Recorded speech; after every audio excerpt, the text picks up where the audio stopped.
How are you Oh, today? well, I'm pretty good. How are you doing? I'm good as well, thank you. Thanks for taking the Good. time to do this. You know, I can't do what I do without you. So thank you for doing it yourself.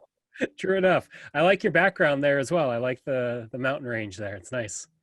Oh yeah, it's I get to sit between two peaks. True enough. Yeah. I'll get right to it. So how have you been doing the past 7 months with COVID, kind of like all the rest of us? Well, initially, um, I had, probably similar reaction to this as everybody else. I mean, the sheer weight of of just getting my mind around Mhm. what this means to not just the people in my world, but the world. The whole sense of isolation and helplessness. What can one do? Uh, for me, I'm blessed. You know, what you see in the background here is just a small, teeny little piece of my wonderful um, lodge where I live out in the country. So, for Allison and I, Allison's my wonderful wife. For Allison and I, because we spend a lot of time on the road. Mhm. Um, it was just like being on the road, except it didn't rock and roll. Right? True We're enough. by ourselves, and we were good. Mhm. But what what transpired was in a search to try and find some comfort for ourselves and to find some normality using what we normally use um, in our world to find comfort and for ourselves and others. I made some phone calls. So I said, we could find a way to reinvent some of the things that we do. And everybody's using cell phones and selfies and all those things. Mhm. So I made a couple of phone calls to some folks that I'm good friends with. Said, do you think we could do this? And the do this became a project called Almighty Voices, which is a streaming. And if you go to Almighty Voices, you can find it. There's a streaming a concert series. We did 12 episodes, one a week, and raised funds for Unison Benevolent Fund, which is designed to help musicians in crisis. Okay. So that was a perfect relationship. But I had to go a certain route to find them. I didn't even know they existed. And the people that I talked to were also quite enthused about how we could help others. So we produced a series.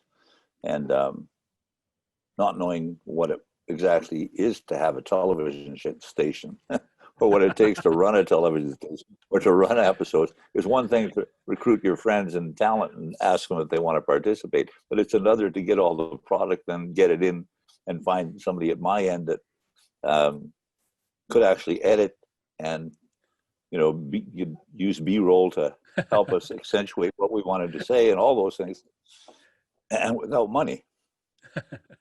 One thing to do we all want better health care and better roads and better schools and all of that stuff. That all takes money and political will. Mhm. So we had the will, and we had a lot of people that were doing nothing. They were stuck just like us. Mhm. So we pooled together and said, okay, let's do something and see what happens. And so that kept us busy for uh, the first 3-4 months of the COVID, and Nice. then we moved on to thinking, okay, what are we going to do for a Christmas tour this year? Because we're not touring clearly, and Mhm. we have traditionally toured for 32 years across the country, one end to the other, to raise money for mostly food banks initially, but then 2 other social service agencies Mhm. that required help and around Christmas, as you know, we all become more conscious, I think, at Christmas time about others, and it's a great thing. The good news is, and the bad news is, Christmas comes but once a year. Mm-hmm. So that's good news and the bad news. That it actually happens is a great thing. And it does happen to stimulate us to do things for others, particularly between Christmas and New Year's. Mm-hmm. So the trick now is to do it from New Year's to Christmas. And I learned that from a couple of kids in Burlington.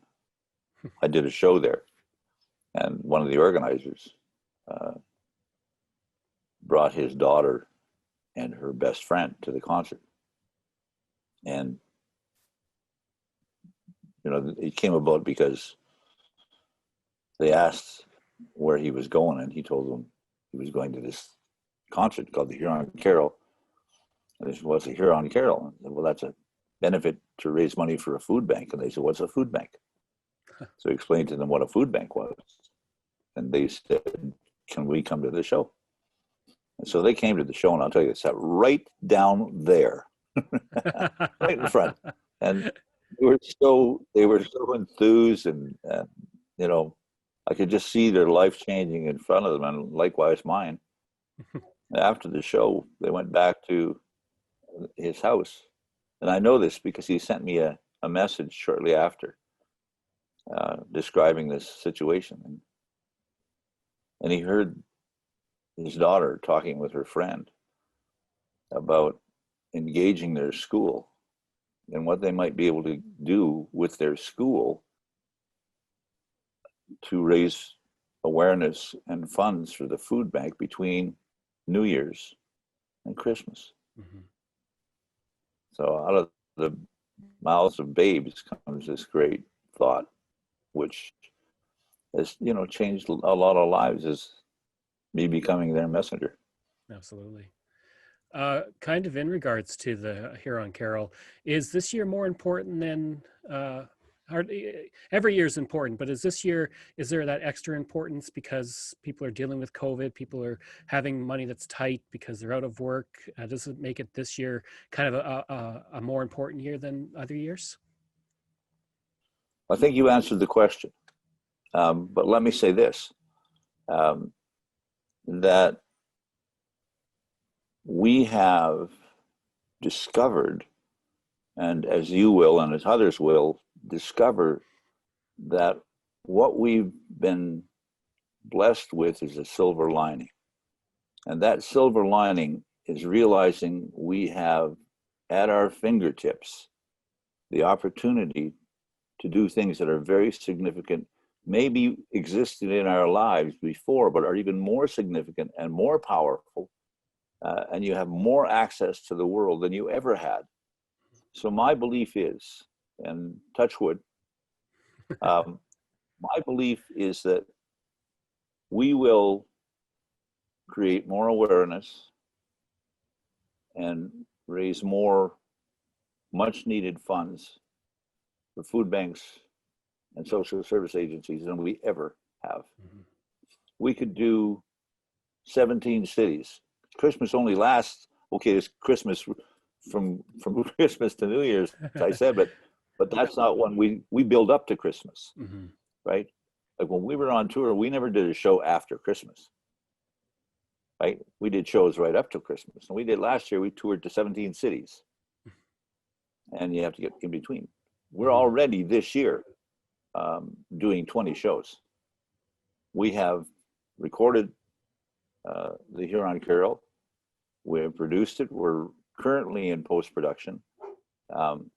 But we already are in 20 venues, and each venue has 1,000 seats, 1,000 screens, if you will. Right? Because we're not going to the theater. No, we're going to do just what you and I are doing, right? Mm-hmm. So there's 1,000 screens. And if you do the math, that's probably 4,000 viewers. Mm-hmm. Because it's not likely a person is going to watch the show by themselves.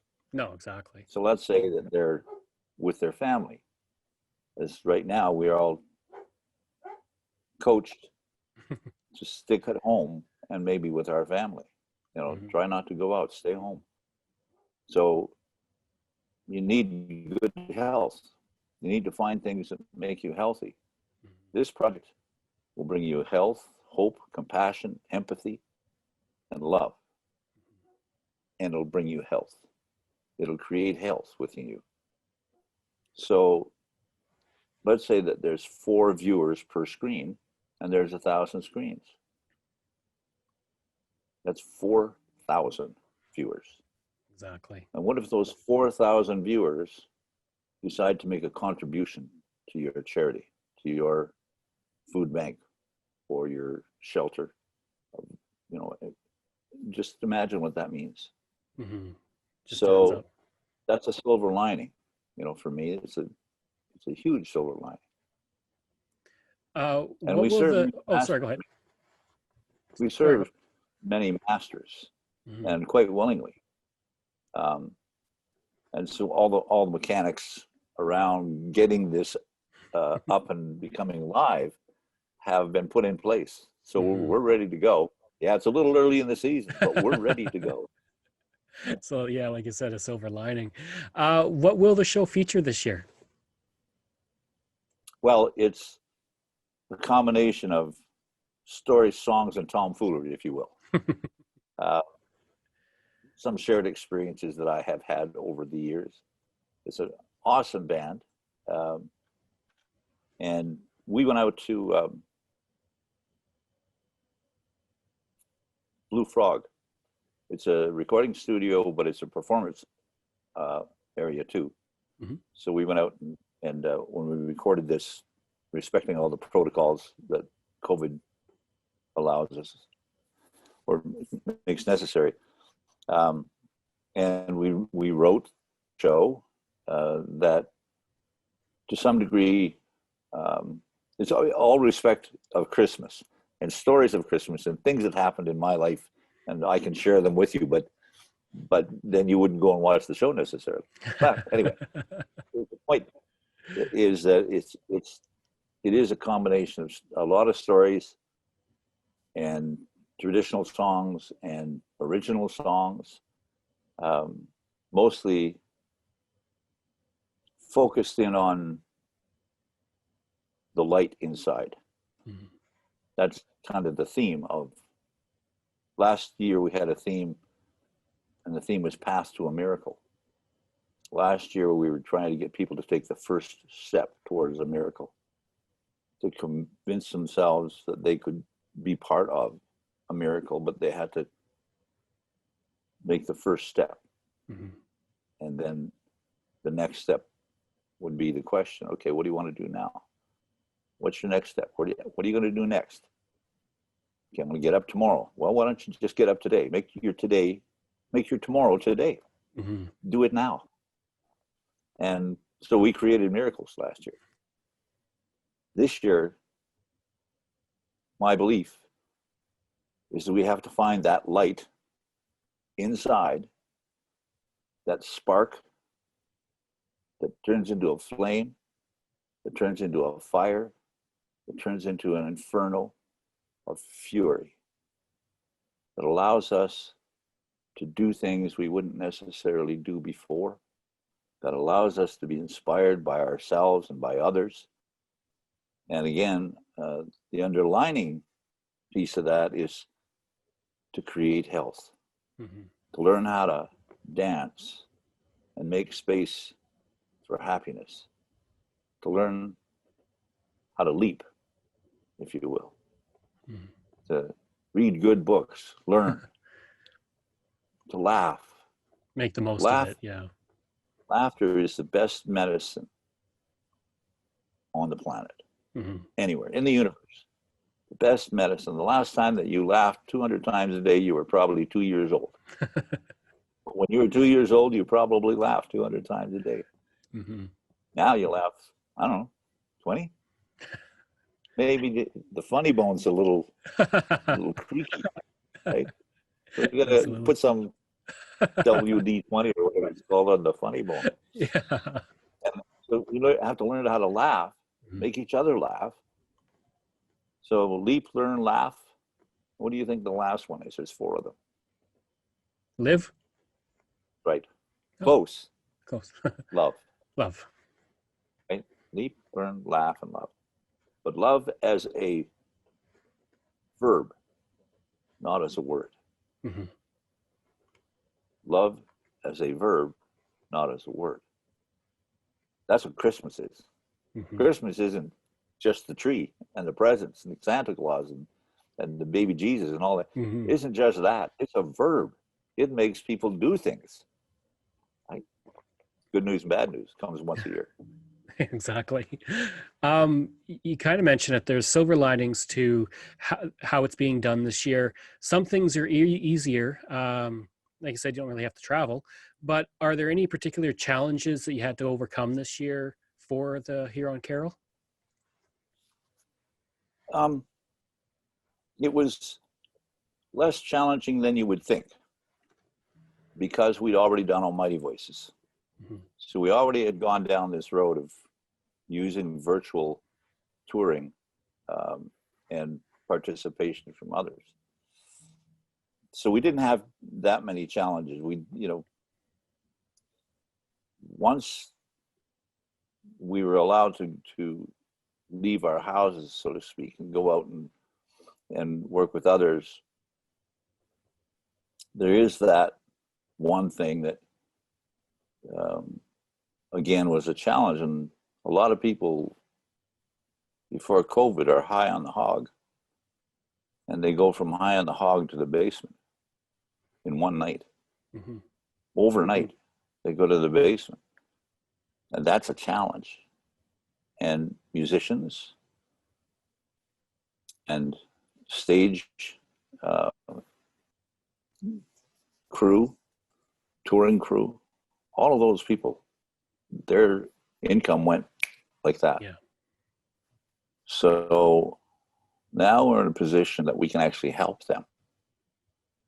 This show, what we're doing, helps those musicians because, again, it's the Almighty Voices model, but we put a model together where people can engage with this show, raise money for their charity, and the musicians on this show and the people who are involved in this show, we have a sponsor in Canada Life.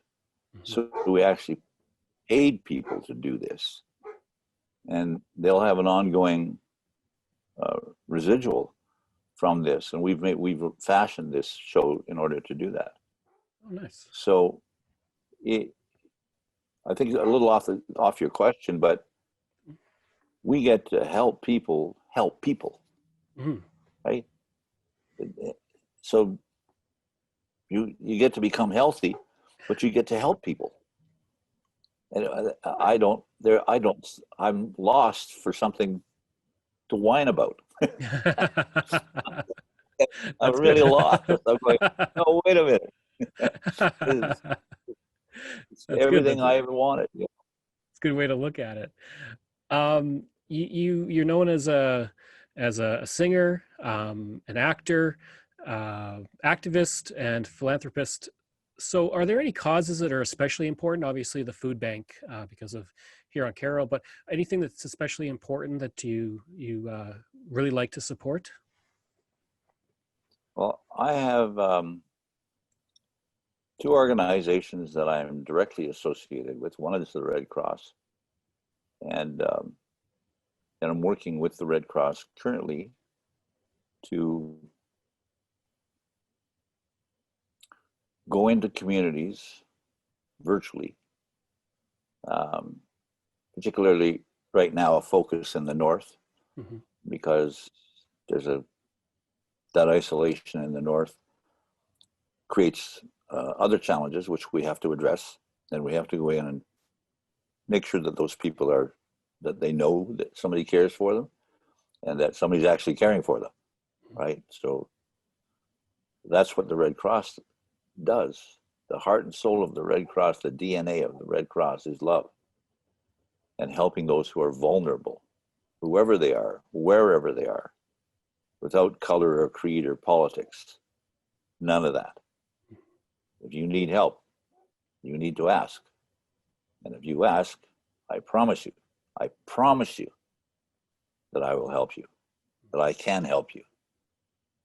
And the other one is the DOPE team in Calgary. And the DOPE team, DOPE spelled DOAP, stands for Downtown Outreach Addictions Partnership. And I haven't, and it tears my heart out, I haven't been on a shift with the DOPE team for some time now because I have gray hair. It's a sad thing. I like the gray hair, but it took me out of being able to go out into the trenches. We are a crisis transport team, so we go out in vans, and we get calls from EPS and the police service and others when someone's in distress, but it's not kind of necessarily the situation where they would be taken to a jail or to a hospital, but it is a crisis, and we go out and get them, put them in the van, transport them, talk to them, love them, and allow them an out from where they are. They get another step, another day, another sleep, another meal, and a new awakening the next day. So it really tears my heart out to not be able to go out and do what I so dearly love doing, and that's work with the DOPE team. Huron Carole, so it supports food bank. Are there any other charities it supports, or is it more kind of just geared towards the food bank, geared towards helping people around Christmas, or like you'd mentioned earlier, from New Year's to Christmas? Is it what kind of thing? Pardon me. What kind of things does it support? It has the ability to say to an organization, as I just said to you, if you need help, I can promise you we can help you. Our main function is, I'm a one-trick pony, really. Our main function is to produce shows that raise money to relieve situations that may come up, i.e. disasters, like our flood here in Alberta, or the flood in Manitoba, or the fires in Fort Mac, and as well as we work with the DOPE team is the umbrella of the DOPE team, for example, is Alpha House, which is a detox center by and large, and provides homes for people who are homeless, gets them into homes. Alcove here in Calgary, or just over there, is a woman's shelter. And so we have a variety of where are you centered? Where do you live? Actually, I was born in Calgary, and I used to live in High River for a time, but I'm actually located just on an acreage just southwest of Edmonton. So I'm actually not far away. Oh, you're just around the corner. I am, yeah. So, yeah, we focus at Christmas on food banks, but this year there's a wide range of organizations that in fact we're helping. You name somebody who's got a problem, and they're probably on our radar. That's the ability that we have, only because somebody either calls us or we hear some situation and we'll call somebody else. Absolutely. So you're busy with Huron Carole. We've got Christmas season coming up, and it's always kind of hard to say, like, especially with COVID, but once Huron Carole is done, what do you kind of have upcoming for yourself going into 2021? I have it almost, I have to go to a paper and look to see, because there are so many wonderful things that I'm involved in. I'm in the third season, green lighted for a fourth season on a show called Red Earth Uncovered. Mhm. We will continue to work on Almighty Voices, and we're having conversations even as comes up this weekend with a major broadcaster to talk about what would it look like if that was part of a regular programming on a major network. So there's a lot of things that we're looking at. I have a new album that I'm working on, which I'm excited about, but I have to get to it. All the see all this stuff back here, so all my toys, right? Yeah. So, so I'm doing that. Mhm. I may do a virtual play with a friend of mine who is currently in Swift Current. I used to live near there. That's kind Talking of funny. about, is that right? Yeah, near Well, you Gull know the Lake. lyric. I know where Gull Lake is. It's one of Yeah, my yeah. landmarks when I make this trip to Winnipeg every year, and I wait for Gull Lake. It is significant in my world on the trip. We go, oh, we're almost get Gull Lake. Gull Lake, we're there. Almost there. Um, so uh, the lyric you might know as a theater in Swift Current, Yep. and lyric is being run by my good friend Gordon McCall, who started me, gave me my first role as an actor. This would be back in 1979 or so there. But we've got a long history. He's got a great history as a director. Um, he started Shakespeare on the Saskatchewan Mhm. with Robert Lepage as one of his cohorts. And he went on to Montreal, the Centaur Theatre. He went to Purdue University and became the head of the drama department. And then decided he wanted to come home and ended up settling down at the Lyric Theatre in Swift Current. So we've been talking a little bit about what might be possible coming down the road.